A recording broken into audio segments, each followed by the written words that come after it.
खुलुमबाय आं नैबे समाव दंफैयो जोंनि बुरलुंबुथुरनि खोलाहा थानाय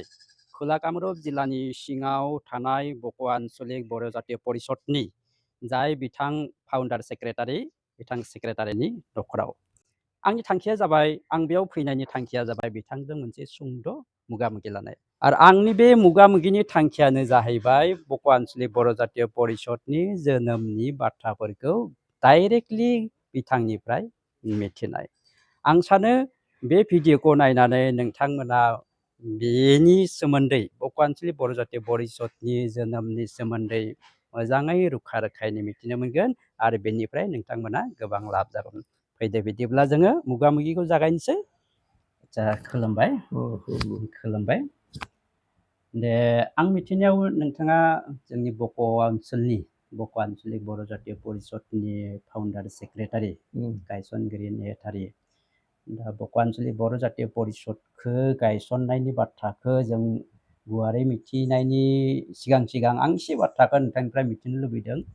नोंथांनि लाइफ हिस्ट्रि जागायनायनि सोमोन्दै आरो माने नोंथांनि जोनोमा बबेयाव जादोंमोन नोंथाङा बबेयाव गेदेर गोलाव जादोंमोन बेनिफ्राय नोंथांनि माने दासिम थानाय जायगाया बबेयाव बेनि सोमोन्दै नोंथाङा एसे बुंग्रोब्ला मोजां जागौमोन आं सिगां बुंबायना गामिया जाबाय कुकुरमारा आंनि मुङा जाबाय हेमचन्द्र बसुमतारी आंनि बिफानि मुङा मन्टुप्रा बसुमतारी आरो बिमानि मुङा आइनि मुङा दंमोन रावनि बसुमतारी बे आं जोनोम जानाया बे कुकुरमारा गामियावनो जोनोम जाबाय लेखा-फरा फरायबाय खुब खस्थ' माने बे समाव माने लामा गैयामोन ना हाब्रुबारि जायगानिफ्राय फैनाय मानसिया मोनबो गैयामोन लेखा-फरा फरायनाय मानसियाबो गैयामोन जायखिजाया आं माने प्रथम कुकुरमारा बालिका LP स्कुलाव फरायदोंमोन up to ख'-मान लानानै माने बे बालिका LP स्कुल मोनथ' बे बालिका स्कुलाव जोंखौ माने गेदेर जाबा लाखिया माने बे गामियावनो फरायदोंमोन गामियावनो फरायदोंमोन बे बालिका बिद्यालयाव बे बालिकानिफ्राय जोंखौ माने प्रथम श्रेणी मोननायनि उनाव आं बरदाराव MP स्कुल थाङो माने थांनो माने कम्पालसारि आरो बे एरिया बे बरदारा MPआव माने प्रथम द्वितीय तृतीय फरायनानै माने बृत्ति परीक्षायाव बक'याव जादोंमोन बे समाव बृत्ति परीक्षाया बेयाव होबाय बेनिफ्राय पास खालामबाय बृत्ति उनाया बेनि उनाव सिंगा हाई स्कुलाव बे समाव साइस्कुल गैयामोन ME स्कुलाव फरायबाय बै 1957 मायथाइयाव बेनिफ्राय गोबांलाय कन्टिनिउ 1966 आव मेट्रिक पास खालामबाय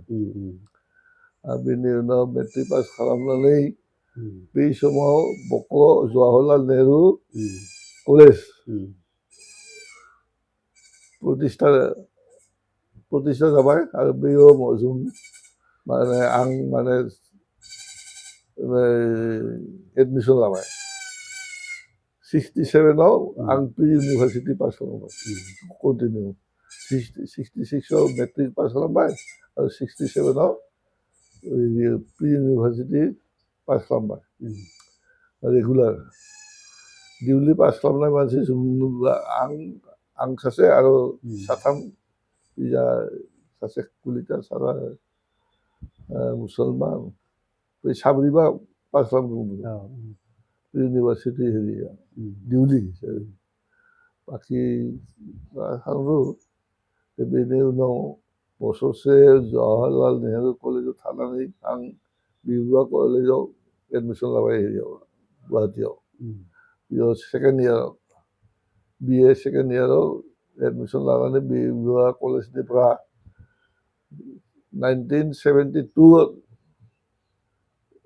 ग्रेजुएसन लाबाय बेनि उनाव 1973 आव ल' एडमिसन लादोंमोन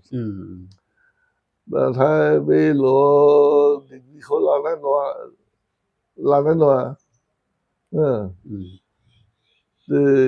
जा साख्रि जाबाय माने ल' डिग्रीखौ लानो हायासै आरो बे साख्रि जाबाय जेथिया साख्रिखौनो मावनो लाबाय बेखायनो साख्रिखौ मा साख्रि बे सिंग्रा हाइ स्कुलाव टिचार सिंग्रा हाइ स्कुलाव टिचार हिसाबै साख्रिखौ मोनबाय जेथिया साख्रिखौनो मावबाय आरो बे बेसेबांसो सननि खोथामोन बे 74 आच्छा 74 निफ्राय आच्छा बे सिंग्रा स्कुलाव साख्रि मोननायनि उनाव बेयावनो थाबाय आरो एकदम आप टु रिटायार हालागै आच्छा आच्छा दा जोङो माने नोंथांनि जे उन्दै समनिफ्राय जिउनि जि बाथ्रा बेखिनिखौ जों एसे मोजाङै मिथिनो मोनबाय दा खोथाया जाबाय मा जों मिथिनायाव आरो जोंनि बे बक' ओनसोलाव नोंथाङा माने बक' आन्चलिक बर' जातीय परिषदनि फाउन्डार सेक्रेटारि हिसाबै बिराद मिथिजानाय बयबो मिथियो जोंनि बक' ओनसोलाव दा बे फाउन्डार सेक्रेटारिनि बिबानखौ नोंथाङा माने जेब्ला मोनदोंमोन बा फाउन्डार सेक्रेटारिनि बिबानखौ जेब्ला लादोंमोन बे बेसेबांसो मायथाइनि खोथामोन बे जाबाय 1984 माने मावबाय जों माने 1982 निफ्राय बोसोरनि जाबाय जों माने अर्गानाइज खालामनायाव मोननै बोसोर लाबाय बे बोसोरनि उनाव बे मोननै बोसोरनि उनाव जों माने संबिजित खालामबाय खसरा संबिजितनि खसरा तैयार खालामबाय माने कमिटिखौ 1984 आव दानाय जादोंमोन बक' आन्चलिक बर' जातीय परिषदखौ 82 आव जों खौसे जाबायथ' बक' बंगा लुकि बेखिलि सुमुरिया मेम्बार खौसे जाबाय संबिजितनि खसराखौ दानबाय संबिधान खसराखौ सिगां बानायनाय जादोंमोन ना आन्चलिक कमिटिखौ सिगां बानायनाय जादोंमोन खसराखौ जों माने लिटारेट मानसिफोर लोगो जालायनानै संबिजित खसराखौ बानायदोंमोन बेयाव दंमोन 82 आव बानायदोंमोन 82 निफ्राय 84 बोसोरनि जाबाय बोसोरनि नांगौ बे बोसोरनि उनाव संबिजितनि खसराखौ तैयार खालामनानै रायजोखौ लिंबाय लिंनानै माने बे मिटिङा जादोंमोन फुख्रिपारा LP स्कुलाव 1984 मुथते 84 আমি बेखौ मानसि लिंनानै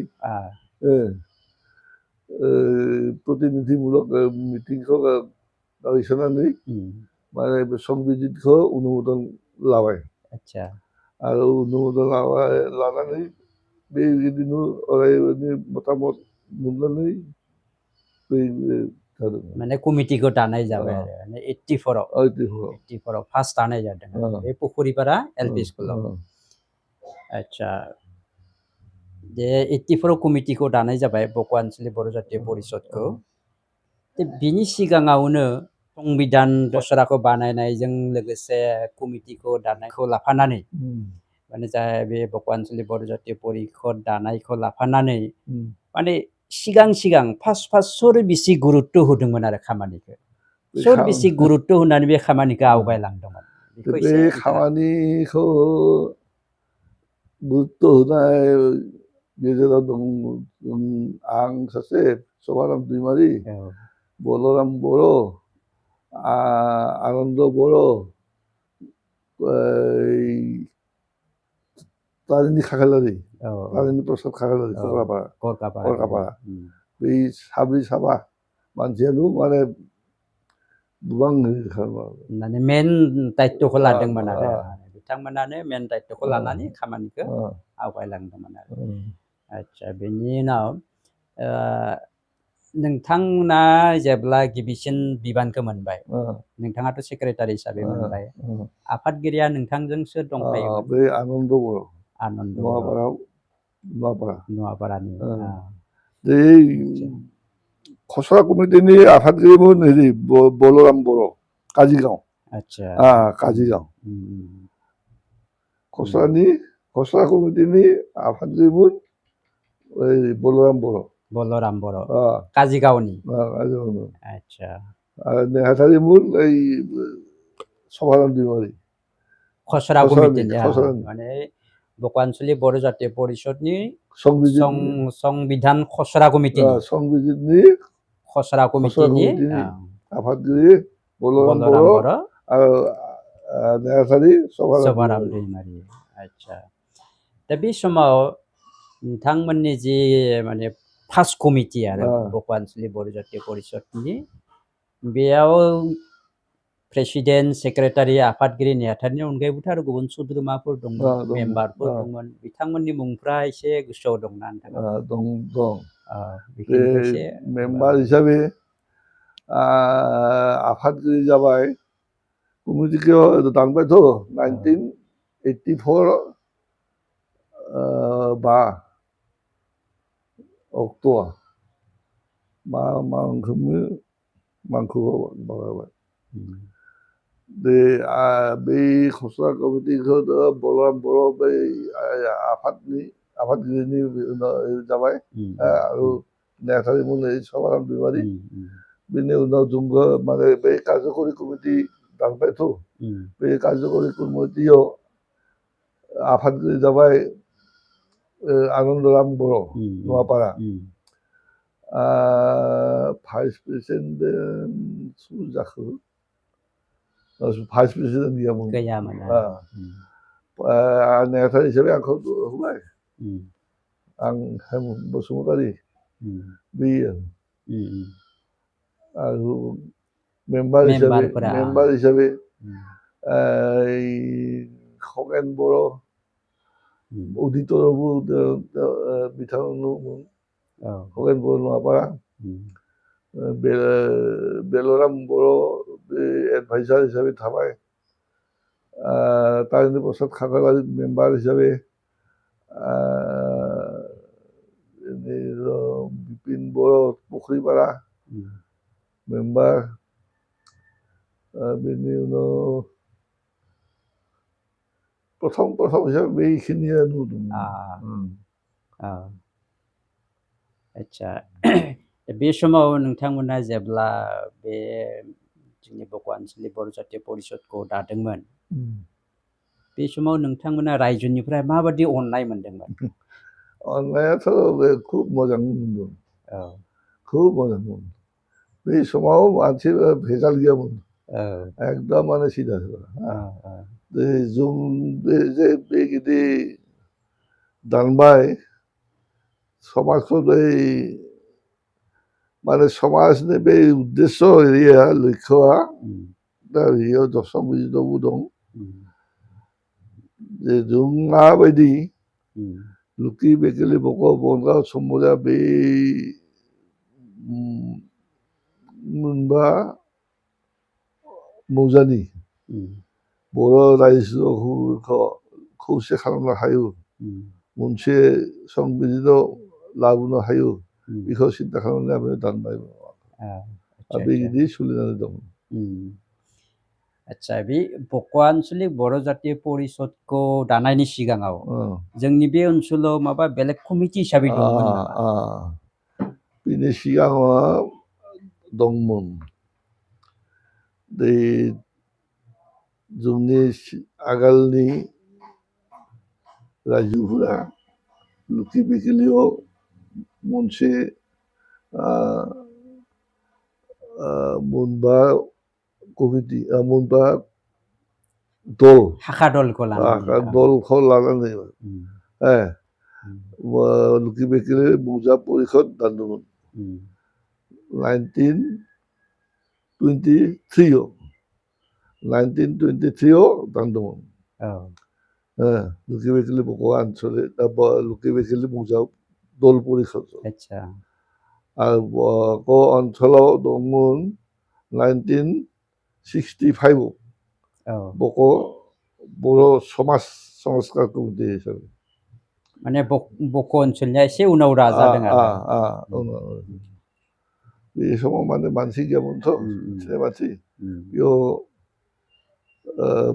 बर' आरो हेरि दंमोन हेरि मालिकगुरि धरता बै पुनिराम बर' आगसियानि मानसि शिक्षित मानसि गैयामोन माने बेबादि बे समाव समाजनि खामानि मावग्रा मानसि बा समाजखौ नेतृत्व होनो हानाय दैदेननो हानाय मानसि एसे आंखालबो दंमोन आरो दा बे समाव जे नोंथांमोना बे खामानिखौ गोसो होनानै मावदों गुरुत्व होनानै मावदों खिन्थु बे दा बिराद मोजां खामानि जादों दा बेनि थाखाय जों नोंथांमोनखौ माने अरायसम साबायखर होनो नांगोन आरो धन्यबाद होनो नांगोन आच्छा आं मिथिनायावथ' जोंनि दक्षिण कामरुपाव साउथ कामरुपाव बे बर' ओनसोलावल' बर' मानसि गैया आं जिखिनि नुहरदों जिखिनि मिथियो एकदम रानिहालागै दङ दा बेहालागै बर' मानसि थासान्दियावबो जोंनि बे बक' आनसलिक बर' जातीय परिषदखौ मानो जिल्ला भित्तियाव बे समावनो दानाय जाहैदिया माबा उसुबिदा जादोंमोन नामा असुबिदा मोनबाय जों गानि गाथाम माने मेला जदोंमोन आंनो बे लिड खालामनाय आं एरियायाव सभाराम दैमारि आं सानैयानो सयगावआव जदोंमोन गानि गाथाम बे बारनानै रानि ओनसोलावबो जदोंमोन बिजा गुवाहाटीयावबो जदोंमोन गुवाहाटीयावबो गानि गाथा मेला जदोंमोन खिन्थु माने खौसे खालामनो हादिया माने बिसोर बेबस्थाफोरा एसे दस्रा आलगा दं माने सामाजिक नेमखान्थिफोरा बिथांमोननि एसे आलादा जानायनि थाखाय जायासै आरो लिरनाय दं बेयाव मामा उसुबिदा दं माने बिसोर जोंनि बक' ओनसोलाव जों खालामबाय सहज हिसाबै बर' रायजोआ दुखिया माने जिखुनु समाज बेबस्थाखौ लाखिनो नांगोन बेखौ सिन्था खालामनानै जों माने हाबाफोराव बा मिटिंफोराव एसे नरम खालामबाय जोंनाव जौजा गैया नाङा सामाजिक हिसाबै बन्धन गैया बेयाव जौ बेदर माने निरामिस हिसाबै खालामनो नामायदोंमोन आरो बे निरामिस हिसाबै दं सोरबा हायो होनो हायो सोरबा जुदि हायोब्ला खरसा खालामनो हायो खिन्थु जोंनि बान्धन गैया बेयाव खिन्थु बिजा आन्दार गुवाहाटीयाव दं गुवाहाटीयाव माने जौ नांगोननो अमाखौ नांगौ बेदर नांगौ माने निरामिस जाया माने बिथांमोननि नियमजों जोंनि बे ओनसोलनि नियमजों गोरोबैनि थाखाय बेबादि जानानै थानायसै आरो गानि गाथाम मेला जदोंमोन जायगा हादिया माने नोंथांमोना गोबां सेस्था खालामदोंमोन नाजादोंमोन बे समावनो खालामनो थाखाय खिन्थु हायाखैमोन आरो आच्छा दा नैबे समाव बारा गोबाव जायाखै आं मिथिनायाव आरोखि जोंनि बे बक' आनसलिक बर' जातीय परिषदनि मडेलखौनो लानानै दक्षिण कामरुप जिल्ला बर' जातीय परिषद दानाय जाबाय खोला कामरुप जिल्ला बर' जातीय परिषदखौ दानाय जाबाय दा बे बिथिङाव नोंथांनि अनुभब माबादि जाहैदों अनुभबआ खुब मोजां मोनदों आं माने आं साक्सेसफुल जाबाय होननानै भाबिदोंमोन जे आंनि लेबारा आं जेखौ माने सिन्था खालामनानै थादोंमोन बे माने पुरा जाबाय आरो बे दक्षिण कामरुपनि उनाव आरो बारायनो हागौ उनाव जागोन लासै लासै जोंनि दिनाव बे गैया बे उन्दै मावग्राफोरा मावगोन बेखौ आसा खालामदों माने नोंथांनि जे सिमां बे सिमाङा एकदम माने मोगथां जाबाय आरोखि रियेल जाबाय आरो आच्छा दे बेबादि जिउआव मोननो हानाय खोथाया बिराद मोजां खोथा खस्थ' खालामनानै जे बे अनुष्ठानखौ दादों बे आफादखौ दादों बेनिफ्राय थाङै थाङै दा जे आरो मोनसे गोदान पर्याय मोनबाय दा बे मोनसे गोदान थासारियाव मोनहैबाय बेनि थाखाय जोंबो गौरब खालामो जोंबो दुगायो बेजोंनो लोगोसे आं नोंथांनि एसे आरो माने मिथिनो लुबैबावदों आरो दा नोंथाङाथ' बक' आन्चलिक बर' जातीय परिषदजों लोब्बा थानायनि बाहेराबो माने अनगायैबो आरो बहुत अनुष्ठानजों गोबां माबा माबि अनुष्ठानफोरजों आफादफोरजों लोब्बा दंमोन गोबां समाजारि आफादफोरनि नोंथाङा खामानि मावबोदों बेफोरनि सोमोन्दै एसे गुसुं गुसुङैनो माने मा आफादजों लोब्बा थानानै नोंथाङा समाजनि खामानि मावबोदों बेनि सायाव एसे बुंबा मोजां जागौमोन आरो आं मिथिबाय आं माने गावनो मिथियो आं बर' हिसाबै आंथ' जेनो थानो नांगोन समाजावबो थागोन समाजाबो दावगोन बेखौ आं आसा खालामो आरो बेनि थाखाय आं माने उन्दैनिफ्राय बै फरायसा थानायनिफ्रायनो 1964-5 बे समावनिफ्रायनो आं ट्राइबेल राभा बर' गार' ट्राइबेल जिफोर दं माने दक्षिण कामरुप ट्राइबेल स्टुडेन्ट इउनियन दानो बेनि उनाव बे दंमोन दे सराम दैमारि आं कातिराम राभा এই साथामनो जों माने लिड खालामदोंमोन बेखौ खिन्थु बै एजिपि गभर्नमेन्ट फायनायनि उनाव बेयो माने मोनसे आरो बेलेग जाबाय दानबाय ट्राइबेल बेयाव लिड लाबाय लक्षन प्रसाद राभा आरो बेयो लिडार जाबाय এই दा जे दं कर्ण राभा आरो रिजेन बसुमतारी भगदाबारिनि रिजेन जाबाय सेक्रेटारि आरो कर्ण राभा जाबाय प्रेसिडेन्ट बे हिसाबै माने आलदा आरो ट्राइबेल स्टुडेन्ट इउनियन गठन खालामबाय बेनि उनाव थायै थायै जोब्बाय बे जाबाय आच्छा बेनि अनगायैबो आं कलेजाव फरायनायाव बिमुरा कलेजाव फरायनाय गेटार गुवाहाटि बर' स्टुडेन्ट इउनियन ट्राइबेल बर' स्टुडेन्ट इउनियन दानदोंमोन गेटार गुवाहाटि बर' स्टुडेन्ट इउनियन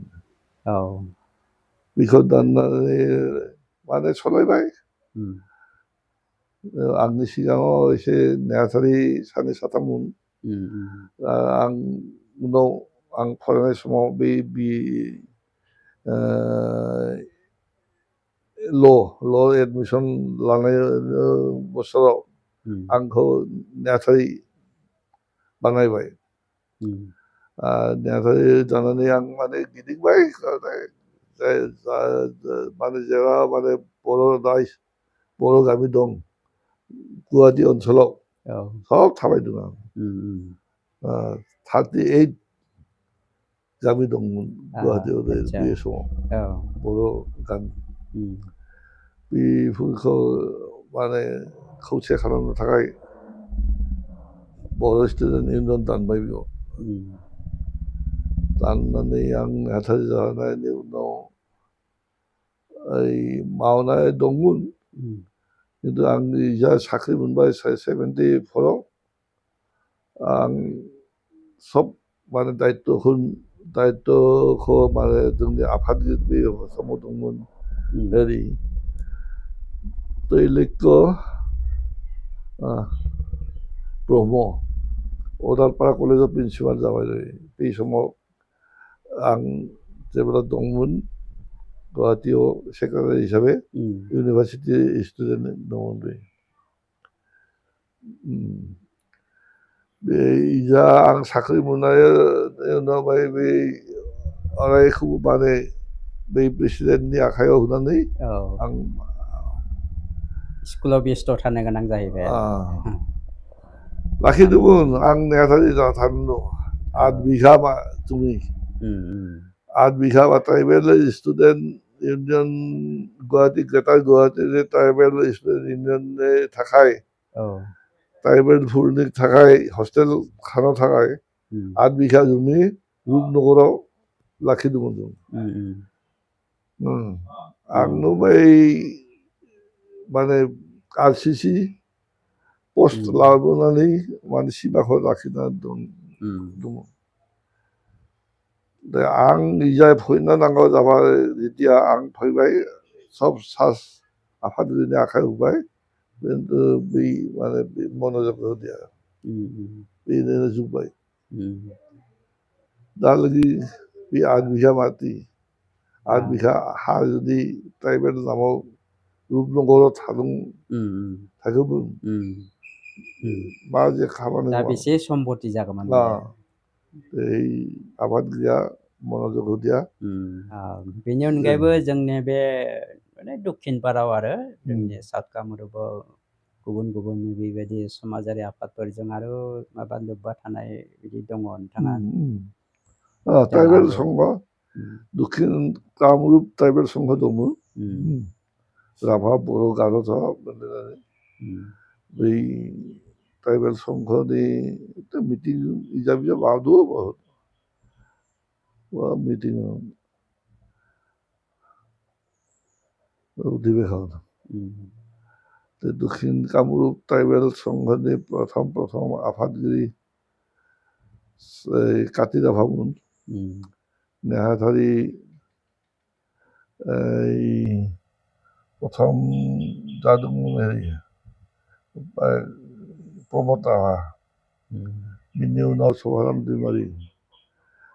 इजा बिजा अधिवेशन जों कनफारेन्स जदोंमोन बहुत जायगा रानी इजा सयगाव बरखला बहुत बे समाव जों माने मावना मानसि गैया जों इजानिफ्राय आं सभाराम दैमारि सानै दं आरो जेनेरेल हेरि वार्कार हिसाबै दं देसुन खिन्थु बेयाव थाङा सानैबा माखासे थाङो सोरबा सोरबा बख'निफ्राय कातिराम राभा तारिणी प्रसाद खाख्लारि बल्लभ बर' बिसोरनो आरो माखासे बाहाय बहुद बर' दंमोन आं मिथिनायावथ' नोंथाङा गुवाहाटी डिस्ट्रिक्ट बर' साहित्य सभाजोंबो फाउन्डार गुवाहाटी जिल्ला बर' थुनलाइ आफादनि मेम्बार हिसाबै जों सभाराम दैमारि आं इजानिफ्राय बाखि गैयामोन दा मोजां खोथाखौनो जों मिथिबाय दिनै बिखेककै स्पेसियेलि माने गुबैयै जुदि जों बुंनो थाङो बक' आन्चलिक बर' जातीय परिषदनि फाउन्डार सेक्रेटारि हिसाबै नोंथाङा जिखिनि मावदों जिखिनि बिबान बानस'दों दायित्व पालन खालामदों बे जोंनि थाखाय बिराद गौरबनि खोथा जों बिराद मोजां मोनदों माने एक हिसाबै बुंनो थांब्ला मोनसे बिथिंनिफ्राय बुंनो थांब्ला माने नोंथाङा माने बक' आन्चलिक बर' जातीय परिषदनि जोनोमगिरि होननानै जों बुंनो नांगोन आरो जोनोमगिरि हिसाबै जों मानिनो नांगोन जे नोंथांखौ जों बे बक' ओनसोलनि बर' फिसाफ्रा बर' मानसिफ्रा निस्सय बेबायदि मानिबाय थानो नांगोन जों नाजागोनबो मानिनायनि थाखाय आरो नोंथांनि अरायसम जों फिजिकेलि नङाब्लाबो माने गोसोजोंनोब्लाबो जोंनि जि आशीर्बाद बे आशीर्बादखौ जों नोंथांनिफ्राय मोनबाय थागोन होननानै आसा खालामदों आरो भबिष्यते जाहाथे आरो बे जोंनि बर' जातीय परिषदआ आरो आवगायलांबाय थानो हायो आनसलिकनिफ्राय दाथ' डिस्ट्रिक्ट लेभेल मोनबाय दा डिस्ट्रिक्ट कमिटि जाबाय दा डिस्ट्रिक्ट कमिटि जानायनि उनाव जाहाथे आरो बे डिस्ट्रिक्ट कमिटिया आरो मोजाङै जाहाथे आवगायलांनो हायो बिनि आशीर्बादखौबो बिनि बोरखौबो जों नोंथांनिफ्राय मिजिंथिदों दा जोबथारनायाव आं माने नोंथांनिफ्राय बर' रायजोआव मिथिबाय नों आं माने सानो मा आं थैब्लाबो आंनि देहाखौ लागोन मा बर'फ्रा दं बर' रायजोआव दं फार्स्ट आखाइ होनाय मानसि बर'फोरा दं आंबो थैब्लाबो आं माने बेखौ सानो ओरैनो गुबुन हारिया फैया फैनाय नङा फैगोनब्लाबो फैनो हागौ खिन्थु आखाइ होनायाव माने बर' रायजोखौ आं बेखौ सानो बर' हारिया ओरै गिदिर हारि माने जायफोर माने गावनि एरियाखौ मिथियो आंनि मथे दे दा बेखिनि समखौ होनायनि थाखाय नोंथांनिसिम आंनि फारसेनिफ्राय हाजार हाजार साबायखर बावबाय धन्यबाद जासिबाय आरो नोंथांनि आशीर्बादखौ उनावबो मोनबाय थागोन होननानै मिजिंथिबाय आरो